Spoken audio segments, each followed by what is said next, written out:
କହୁଛି ଶୁଣ।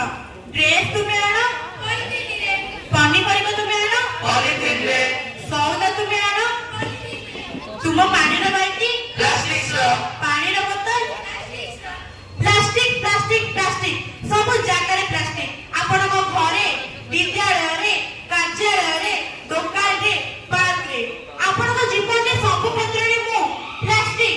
ମୁଁ ହେଉଛି single use plastic. Single use plastic, ସେଇଟା ପୁଣି କଣ? ହଁ, ସିଙ୍ଗଲ ୟୁଜ୍ ପ୍ଲାଷ୍ଟିକ। ମୁଁ ଅମର, ମୁଁ ଅଜୟ, ମୁଁ ଅକ୍ଷୟ, ମୋର କେହି କିଛି ବି ନାଶ କରିପାରିବେ ନାହିଁ। ଆରେ ଗର୍ବୀ ପ୍ଲାଷ୍ଟିକ୍, ତୋର କେଉଁ କଥାରେ ଏତେ ଗର୍ବ? ତୁ କଣ ଜାଣିନୁ? ତତେ ମନୁଷ୍ୟ ହିଁ ସୃଷ୍ଟି କରିଛି, ଆଉ ତୋର ବିକାଶ ବି ଏ ମନୁଷ୍ୟ ହାତରେ ହିଁ ହବ। ଆରେ ଯାଜା, ତୁ କଣ ମୋର ବିନାଶ କରିବୁ? ତୋ ହାତର ସାମର୍ଥ୍ୟ ନୁହେଁ। ତୋ ଭଳି ବହୁତ ଦେଖିଛି, ତୋ ଭଳି ବହୁତ ଦେଖିଛନ୍ତି, ଆଉ